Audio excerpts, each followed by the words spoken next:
Bueno, vamos a comenzar con nuestra clase número 6 acerca de la introducción a la teología cristiana. Reitero que en este momento, nosotros en este curso en general, queremos hablar acerca de los principios básicos de qué es la teología cristiana y cómo es una tarea de todo el pueblo de Dios. Y estamos en una miniserie de 3 clases seriadas acerca de las doctrinas más importantes de la Biblia, que son monoteísmo, elección y escatología. Ya vimos las primeras dos y el día de hoy concluiremos con escatología. Para eso vamos a recordar lo que dice N.T. Wright acerca de estas tres enseñanzas. Es una cita que ya hemos leído en las otras clases, pero que vale la pena estar recordando. Dice: si hay un Dios, y si este Dios vivo y activo en el mundo ha escogido a Israel como su pueblo del pacto para a través de ellos implementar sus propósitos en el mundo, esto debe significar que este Dios tiene en mente un propósito futuro, aún no alcanzado, pero garantizado por la creación y el pacto. Entonces, con eso comenzamos nuestra clase número 6 de escatología. Pero, ¿qué es la escatología? Probablemente no utilizamos ese lenguaje, es una palabra extraña para muchos de nosotros, pero esta palabra viene de la palabra griega eschatón, que significa final o último. Entonces la escatología, simplemente por el significado de la palabra, es el estudio de las cosas últimas, de los eventos últimos. Pero más prácticamente y más realmente, no solamente vale la pena entender lo que la palabra significa, sino lo que representa. Es el estudio acerca de los eventos futuros y el fin de la historia. Pero, como puedes imaginar, es muy difícil estudiar eventos que no han sucedido. Pero los cristianos ahora nos dedicamos a estudiar lo poco que sí sabemos y tal vez crear teorías sobre lo que posiblemente sucederá al final de la historia. Nadie puede reclamar tener el programa definitivo del fin del mundo, y quien lo ha intentado ha sido desilusionado una y otra vez. Especialmente en los últimos 100 años, las personas, especialmente algunos cristianos, han intentado poner fecha y crear programas y eventos y agendas que se conformen a lo que ellos creen que sucederá, y en repetidas ocasiones eso no ha resultado, porque la Biblia no es un código que descifrar, es una historia, y esta historia tiene un final planeado, pero no es un final revelado en todos sus eventos. Entonces, en esta clase no planeo especular acerca de fechas o lugares de los cuales la Biblia misma no nos está hablando, sino que quiero compartir las nociones básicas sobre la escatología que podrán ayudarnos a comprender mejor la historia de la Biblia.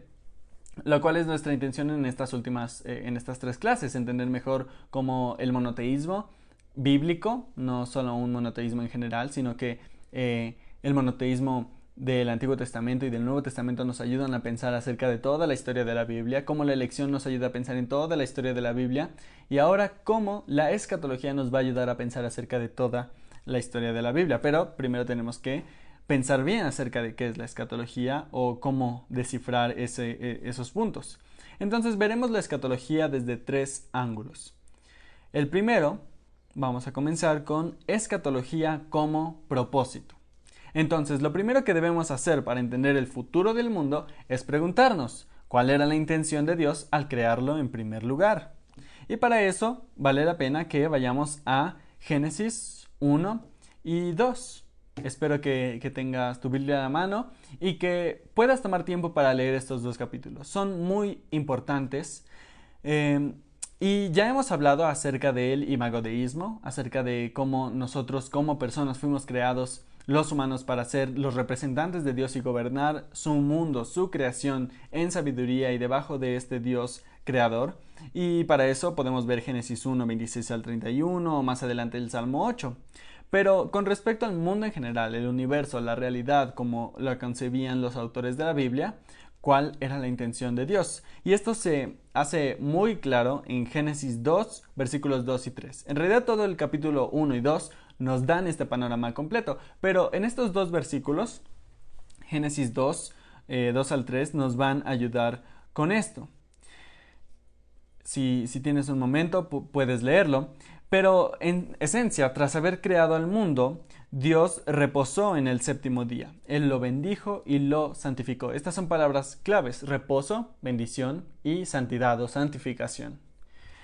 Y ese es el propósito del mundo: habitar en la creación con sus criaturas, con su creación, en este mundo, y darles reposo, bendición y santidad divinos. Y ahora es momento de preguntarnos cómo esto es diferente de lo que otras culturas, incluyendo nuestra cultura actual y occidental, piensan acerca del propósito del mundo, de por qué estamos aquí. Hay una pregunta muy famosa entre los filósofos que es: ¿por qué hay algo en lugar de nada? Y está en el corazón de esta pregunta también: ¿cuál era el propósito de que Dios creara el mundo? ¿Por qué hay algo en lugar de nada? ¿Cuál es la razón o el motivo de la existencia misma? Y algunas culturas han propuesto ver la existencia como un ciclo infinito de creación y destrucción, como para ellos es la historia de la humanidad. Naces, tienes una vida, esperas que sea larga y luego mueres. Y luego alguien tomará tu lugar. Entonces ellos sentían que el mundo podría ser eso, en una gran escala. Un ciclo infinito de creación y destrucción. Algunos otros se han creído que el mundo será destruido, que en realidad tuvo un comienzo pero tendrá un final. Y bueno, para algunos hasta ahí se detienen. Eso es todo lo que piensan acerca del mundo, que es simplemente la existencia, es simplemente lo que podemos tocar, es muy material, es aquello que podemos estudiar, es aquello que incluso podemos disfrutar. De ahí viene la filosofía del hedonismo o incluso del epicureísmo o del estoicismo. Y luego vienen los platonistas, y algunos cristianos han tomado la postura platonista, tristemente, porque no es la postura bíblica, pero algunos creen que sí, que efectivamente Dios va a destruir el mundo y que algunos afortunados van a tener la oportunidad de escapar, de ir a otro lugar al cual realmente no pertenecemos, porque Dios no nos creó para estar en otro lugar, sino en el mundo para el cual Él nos creó para gobernar. Entonces, ninguna de estas es la posición bíblica. Dios no creó el mundo para destruirlo y no lo creó para dar vueltas en un ciclo que termina siendo insignificante. Si el mundo simplemente se va a destruir, o si el mundo se va a destruir para volverse a crear después, en realidad lo que hagamos en nuestra vida no tendría ninguna importancia o relevancia, y algunos están muy cómodos con admitir eso. Pero la Biblia no. La Biblia nos da una historia con un propósito, que es el propósito que vimos en Génesis 2, 2 y 3. Entonces, Dios no creó el mundo para destruirlo y no lo creó para dar vueltas en un ciclo insignificante. Dios lo creó para llenarlo de su bendición y santidad y para reposar en él con los humanos. Y nosotros mismos, los humanos, no fuimos creados para vivir una vida temporal acá, física, y luego irnos a vivir una vida no física o inmaterial, lejos. Dios no nos creó de esa manera. Y tenemos que aceptar la forma en que Él nos creó, porque Él dijo que era muy buena, y realmente es muy difícil para la Biblia y para algunos de nosotros entender cómo sería una vida inmaterial cuando Dios nos ha creado y nos ha programado, por así decirlo, para experimentar sensaciones, para experimentar el tacto, el gusto, el oído, y todas esas son realidades materiales, sensoriales, de los cuales Dios dice que son muy buenas. Entonces, escatología como propósito. El propósito de Dios al crearnos, ya lo vimos en Imago Deísmo en una de las clases anteriores, pero en general, para toda la creación, para todo el mundo y toda la realidad, el propósito de Dios es llenarlo de bendición, reposar en él y santificarlo. Ahora vamos a ver la escatología como una solución, porque claramente esa no es la realidad. No es lo que vemos hoy en día. El mundo es bueno, pero no es perfecto. Hay tanta muerte y dolor como hay belleza y alegría. Entonces, ¿qué hará Dios para corregir el curso del mundo y cumplir su propósito inicial? Bueno, entonces es momento de ver la escatología como solución. Así que la escatología también tiene que ver con solucionar todo aquello que está mal en el mundo y le estorba al mundo para cumplir el propósito por el que Dios lo hizo. Primero podemos decir qué es lo que Dios no hará. Él no cancelará el objetivo, porque de modo el mundo disfrutará de su bendición y santidad, porque los humanos hemos traído mucho dolor, maldad, muerte a este mundo, y Él no va a decir, bueno, tenía un plan, pero los humanos lo arruinaron, así que muy, muy triste, qué pena, y ya no se va a poder realizar. No hay nada que pueda hacer al respecto. Dios nos creó como agentes libres en su mundo. Tenemos la libertad de elección o libre albedrío. Y eso significa que para algunos, que entonces Dios no podría hacer nada al respecto. Pero eso no es lo que Dios hará. Él no va a desistir de su propósito. Él no va a decir, bueno, lo intenté. Él tampoco va a pasar por alto a los humanos en su plan, lo cual sería un gran dilema, porque nosotros somos los que causamos los problemas en primer lugar. Pero Dios nos creó para gobernar su creación y pasarnos por alto sería contradecirse en el propósito inicial. Así que vamos a imaginar ahora, imagina como ves en pantalla la siguiente situación. Un padre o un señor le compra un perro o un perrito a su hijo para enseñarle a ser responsable. Pero su hijo olvida alimentarlo, darle agua, cepillarlo, y el padre tiene dos opciones. La primera es que él podría pasar por alto a su hijo y hacer el trabajo él mismo. Eso sería una solución simple y rápida. El problema es que el propósito de comprar el perrito no era el perrito mismo, sino enseñar al niño a ser responsable. Y si el padre pasa por alto al niño, estaría sacrificando el propósito inicial. Estaría cambiando el propósito y sacrificando el inicial. Entonces, ¿qué puede hacer para no sacrificar el propósito inicial? Pues puede hablar con su hijo, recordarle sus responsabilidades, darle los materiales necesarios para que haga su tarea. Y esta es una solución claramente mucho más lenta y mucho más complicada.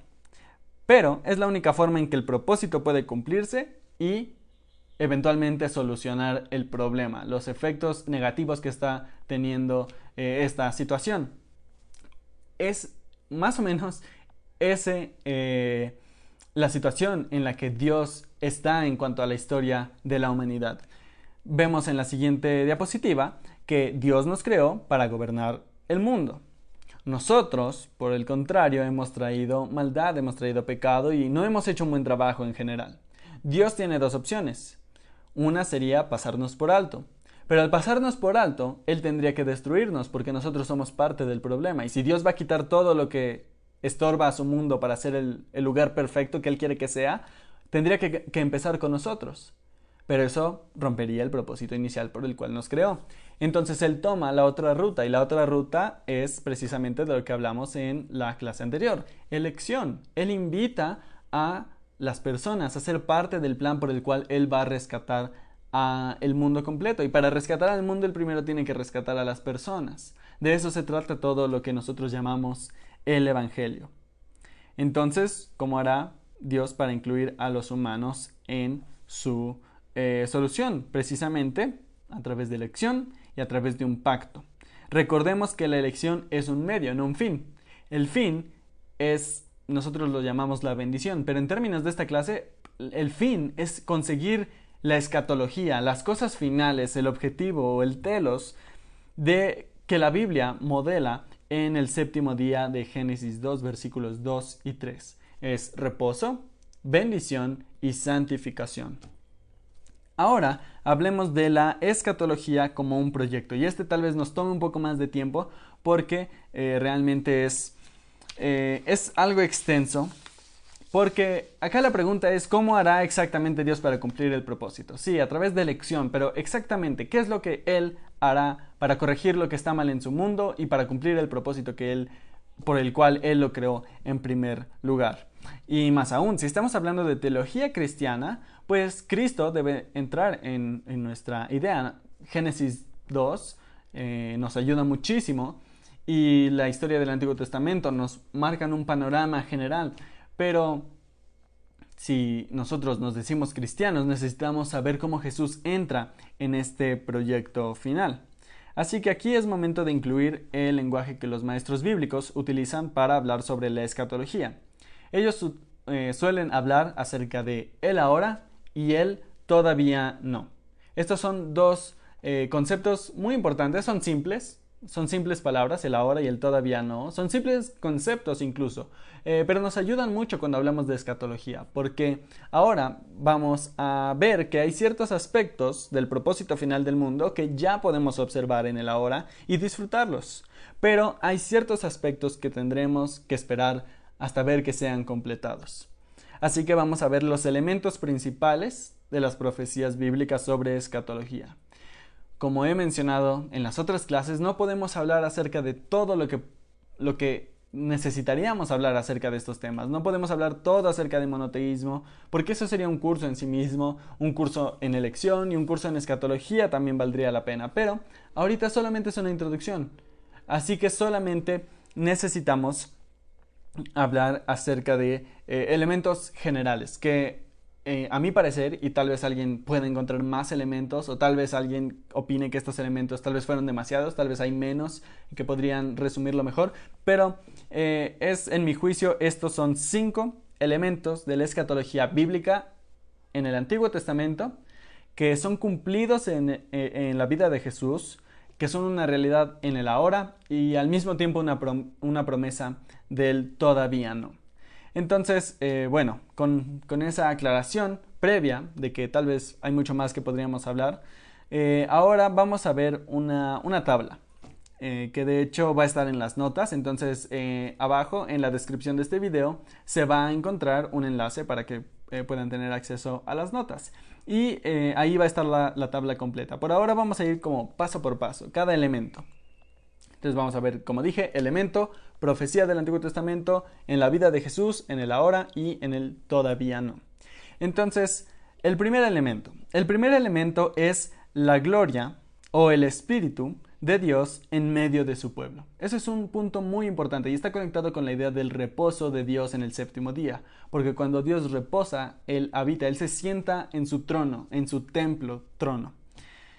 Y un ejemplo de esto sería Isaías 40, versículos 4 y 5. Solo es un ejemplo. Como pueden ver, acá tenemos otros pasajes y tampoco son todos los que hablan acerca de esta profecía. No quiero dar la impresión, y esta es una aclaración para todos estos elementos, que estos son los únicos versículos que hablan sobre este elemento de la escatología. No, en realidad, como he dicho varias veces, toda la Biblia se puede leer en estos términos. Toda la Biblia habla acerca de esto, pero escogí algunos versículos específicos que nos puedan ayudar, que sean los más explícitos, los que tal vez necesiten menos tiempo, porque en otro caso tendríamos que leer libros enteros, capítulos enteros, pero los elementos están ahí. Entonces, primero la gloria o el Espíritu de Dios en medio de su pueblo. Isaías 40, versículos 4 y 5 dice: todo valle será elevado, y bajado todo monte y collado, vuélvanse llano el terreno escabroso, y lo abrupto ancho valle. Entonces será revelada, o podrá ser descubierta, la gloria del Señor, y toda carne, toda la creación a una la verá, pues la boca del Señor ha hablado. Cuando entonces es la gloria o el Espíritu de Dios llenando el mundo. El Espíritu es la persona de la Trinidad que es representado por la gloria de Dios. Es el agente de la presencia en el templo. Entonces, por eso en algunos casos la gloria o el Espíritu son intercambiables. Luego en la vida de Jesús. Jesús en Lucas 4, 18 al 21 está en Nazaret y él lee una de las profecías de Isaías y dice: el Espíritu del Señor está sobre mí, porque me ha ungido para anunciar el Evangelio a los pobres, me ha enviado para proclamar libertad a los cautivos y la recuperación de la vista a los ciegos, para poner en libertad a los oprimidos, para proclamar el año favorable del Señor. Cerrando el libro, lo devolvió al asistente y se sentó, y los ojos de todos en la sinagoga estaban fijos en él, y comenzó a decirles: hoy se ha cumplido esta escritura que habéis oído. Entonces, en la vida de Jesús, Jesús mismo, cuando fue bautizado por Juan el Bautista, recibió el Espíritu Santo. Entonces, en ese sentido, esta profecía de el Espíritu, la gloria de Dios habitando en medio de su pueblo, fue una realidad en la vida de Jesús. Él portaba el Espíritu de Dios, y el Espíritu de Dios, dice la profecía, estaba sobre él para anunciar el año favorable del Señor. El año favorable es la idea judía del gran Shabbat, que un día la era venidera llegaría en el que sería un gran día de reposo como en Génesis 2. Bien, ahora, en el ahora, también tenemos el Espíritu. Nosotros como cristianos, eso es algo muy importante para los seguidores de Jesús, saber que el Espíritu de Dios está con nosotros, porque Jesús de Nazaret no se encuentra presente ahora mismo, pero su Espíritu es su presencia real que está en medio de nosotros. Por eso es que Romanos 8:11 dice: pero si el Espíritu de aquel que resucitó a Jesús de entre los muertos habita en vosotros, el mismo que resucitó a Cristo Jesús de entre los muertos, también dará vida a vuestros cuerpos mortales por medio de su Espíritu que habita en vosotros. Eso es en el ahora. Pero hay un aspecto de esta profecía que todavía no ha llegado, pero que llegaremos a ver. Y eso lo podemos leer en Apocalipsis 21, 3 y 22. En la visión dice Juan: entonces oí una gran voz que decía desde el trono: he aquí el tabernáculo, es decir, el lugar de habitación de Dios, está entre los hombres, y Él habitará entre ellos, y ellos serán su pueblo, y Dios mismo estará entre ellos. Y luego el versículo 22 dice: y no vi en ella, en la gran ciudad, en la nueva Jerusalén, templo alguno, porque su templo es el Señor, el Dios Todopoderoso y el Cordero. Siguiente elemento es el juicio sobre la maldad y la muerte. Desde el Antiguo Testamento y desde el principio se había prometido que un descendiente de la mujer, un descendiente de Eva, iba a confrontar a la serpiente, que él iba a atacar la maldad desde su fuente. Y entonces nosotros encontramos profecías como otra vez Isaías 24, versículos 21 y 22. Y sucederá en aquel día que el Señor castigará al ejército de lo alto en lo alto, y a los reyes de la tierra en la tierra, y serán agrupados en montón como prisioneros en un calabozo, serán encerrados en la cárcel y después de muchos días serán castigados. Pero en la vida de Jesús también, Pablo, cuando estuvo reflexionando acerca del significado de la muerte de Jesús en la cruz, él dijo en Colosenses 2:15, que habiendo despojado a los poderes y autoridades, hizo de ellos un espectáculo público, triunfando sobre ellos por medio de él mismo, de Jesús mismo en la cruz. En el ahora,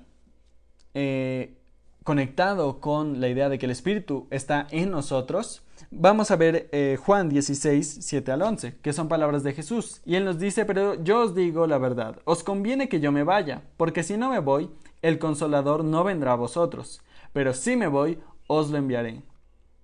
Y cuando Él venga, recuerden, cuando Él se refiere al Espíritu, venga, no es una venida en general, es en las personas, en los seguidores de Jesús. Cuando Él venga sobre ustedes, podríamos agregar esa nota o explicar: convencerá al mundo de pecado, de justicia y de juicio.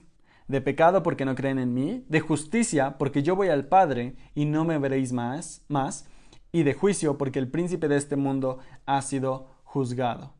Entonces, en otras palabras, Jesús está diciendo: cuando el Espíritu de Dios esté sobre ustedes, mis seguidores, el Espíritu de Dios a través de ustedes va a estar juzgando al mundo.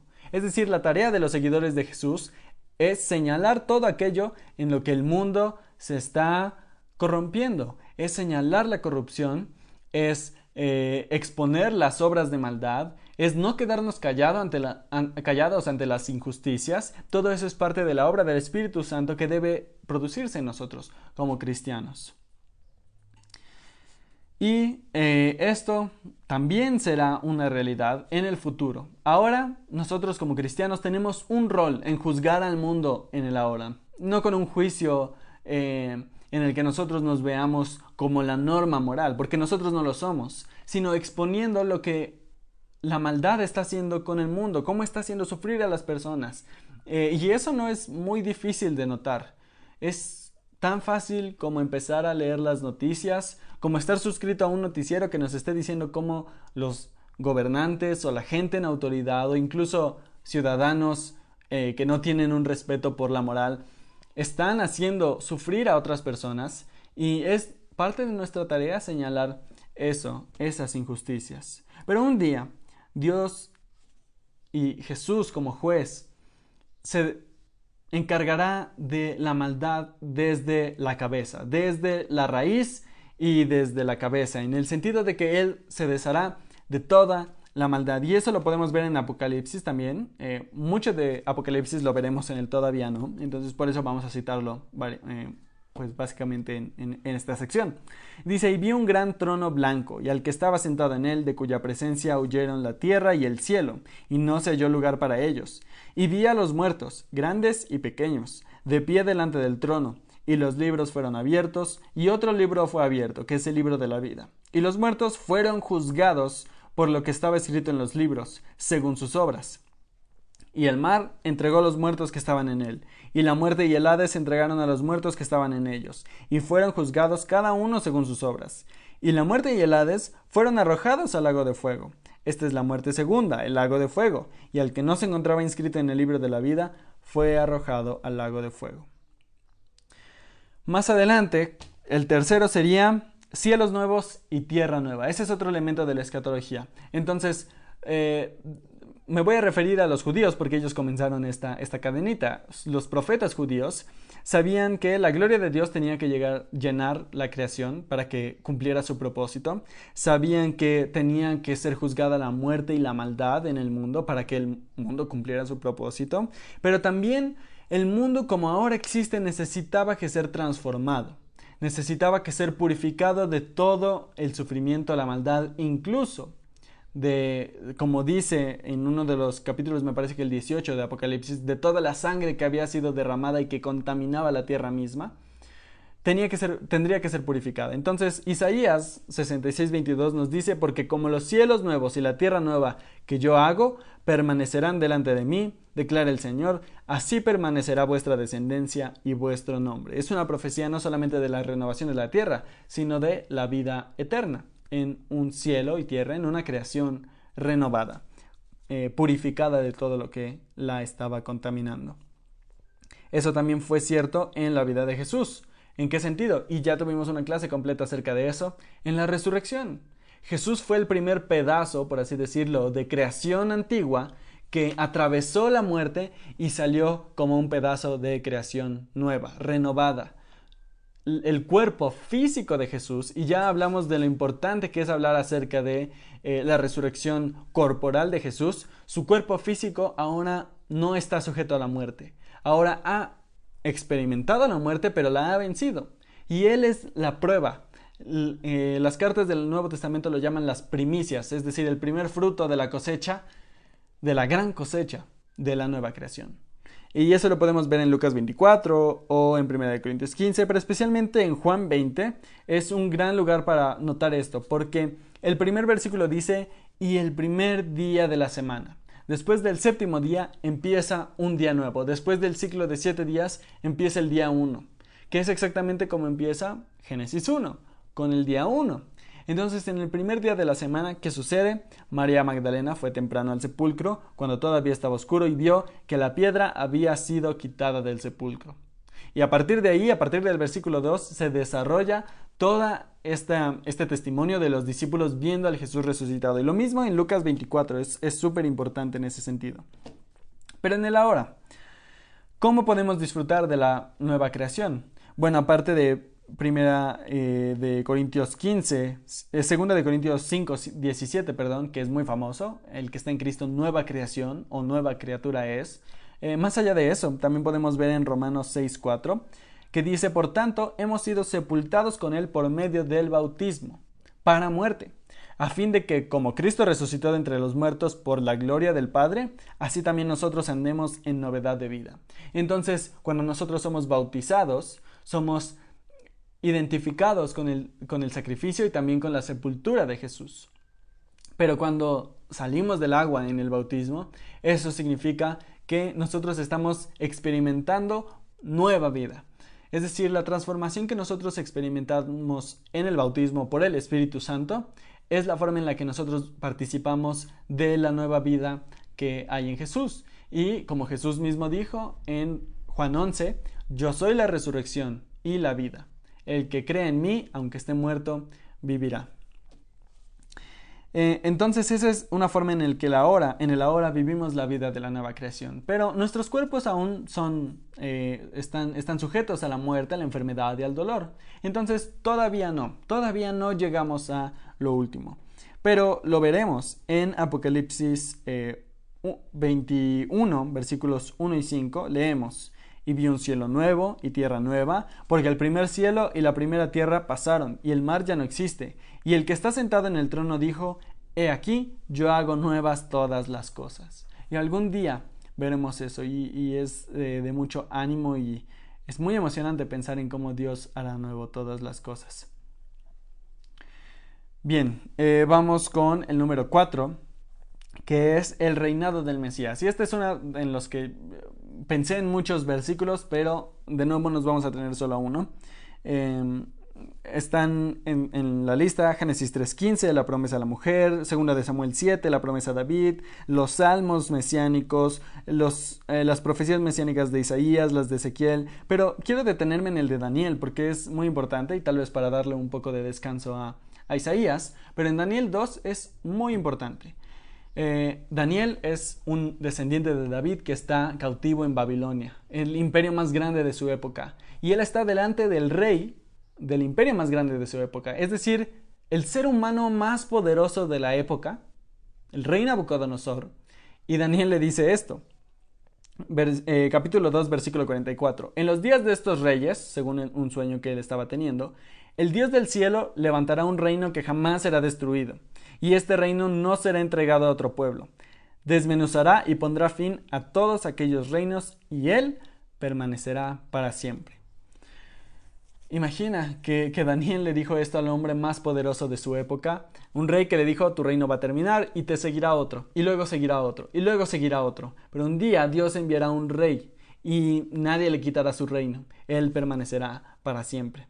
Impresionante. Y luego en los evangelios, realmente todos los evangelios son un anuncio del reino de Dios, y Jesús anuncia el reino de Dios. Mateo 4:17 nos dice que desde entonces Jesús comenzó a predicar y a decir: arrepentíos porque el reino de los cielos se ha acercado.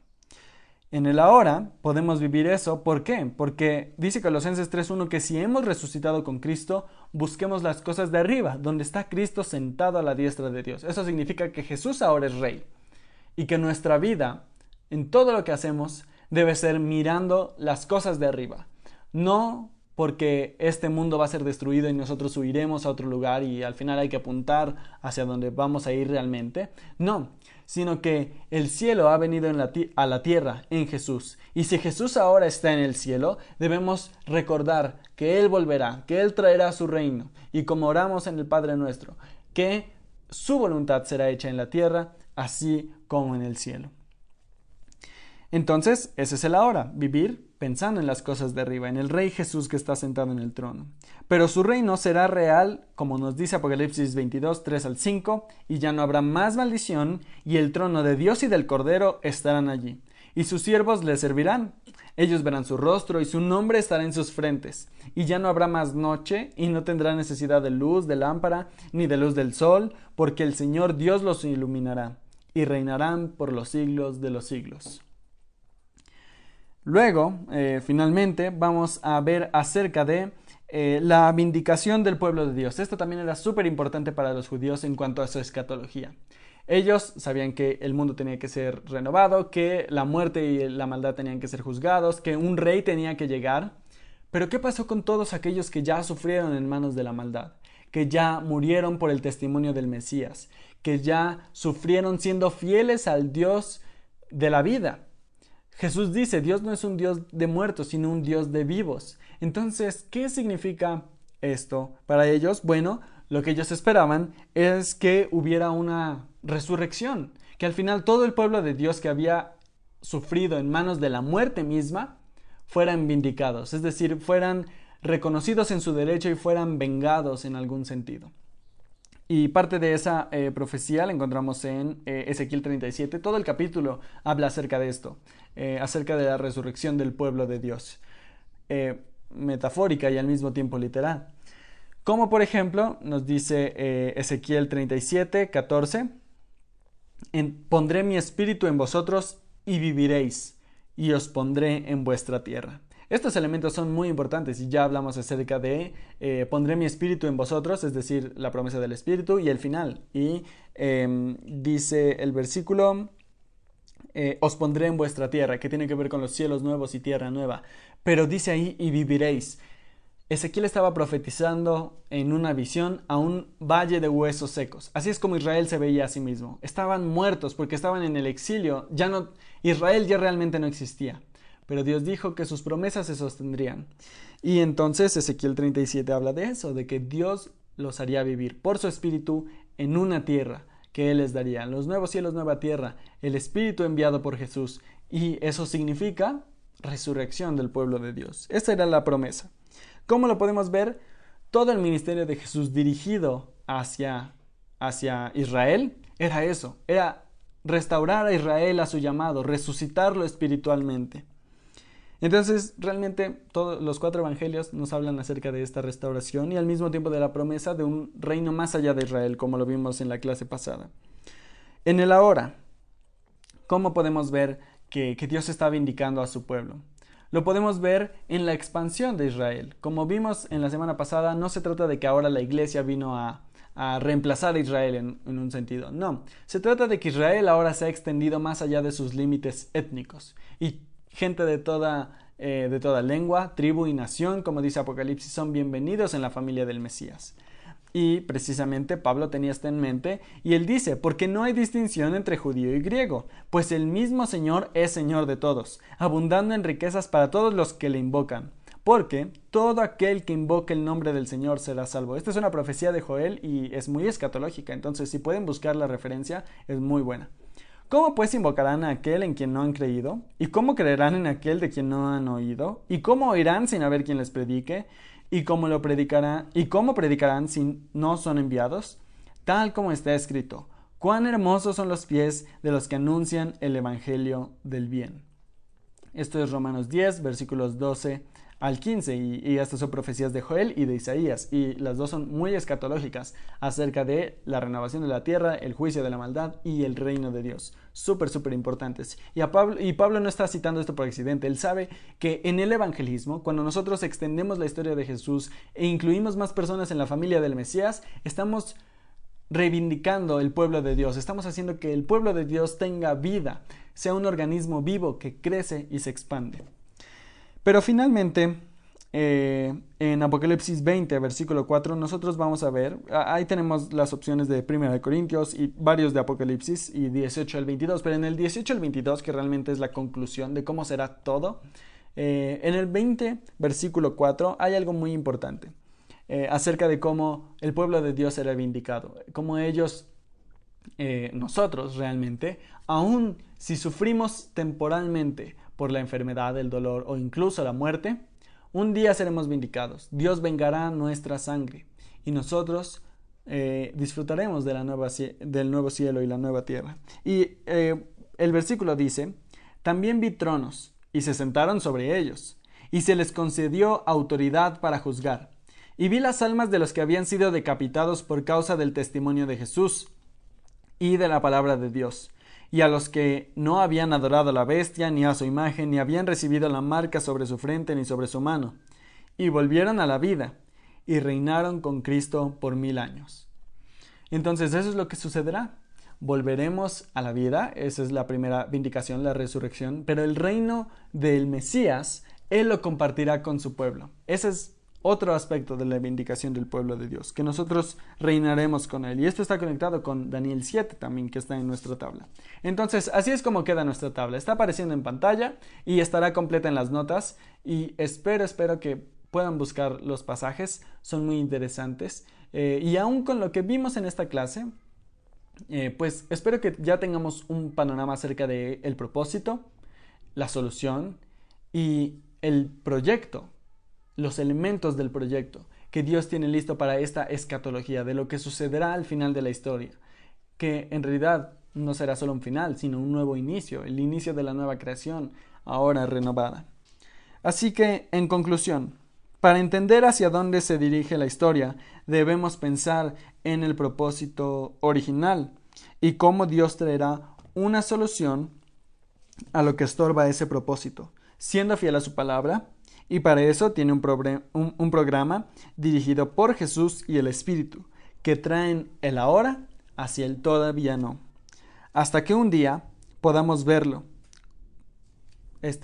ahora hacia el todavía no, podamos verlo completados con nuestros propios ojos. Un día Dios renovará esta creación y la llenará de su gloria. Y tanto Pablo como Juan nos dicen que debemos orar porque llegue pronto ese día. Y eso es lo que vemos en Apocalipsis 22, 20 y 21. Dice, Él que testifica de estas cosas, es decir, Jesús, dice, sí, vengo pronto. Y Juan responde, amén. Ven, Señor Jesús. La gracia del Señor Jesús sea con todos. Amén. Entonces, con eso concluimos nuestra clase en esta ocasión. Tenemos nuestras preguntas de reflexión. Están en las notas y espero que me hagan llegar sus respuestas. Son muy importantes. Tenemos una oración que con eso también vamos a concluir, pero antes quiero mencionar que la tarea, aparte de contestar las preguntas de reflexión, sería comparar Génesis 1 y 2 con Apocalipsis 21 y 22. Sí. Entonces la idea es leer estos pasajes y notar las similitudes y diferencias que hay. Usualmente nos va a ayudar el lenguaje cuando hablen acerca de luz los dos, o acerca de árboles, o acerca de... Entonces el lenguaje nos va a ayudar. Pero noten o háganse la pregunta de qué hay nuevo en Apocalipsis que no había en Génesis 1 y 2. Qué elementos nuevos hay y qué elementos faltan. Cosas que había en Génesis que ahora ya no están. No solamente que se añade, sino que se irá en la nueva creación. Entonces, eso espero que sea un buen ejercicio que podamos tener. Y finalmente vamos a terminar con la oración. Y con eso concluimos. Vamos a orar. Padre Celestial, que venga tu reino y tu voluntad se haga en la tierra como en el cielo. Señor Jesús, ven a reinar en medio de nosotros. Ven pronto. Espíritu Santo, guíanos mientras esperamos en el ahora por lo que todavía no podemos ver. Amén.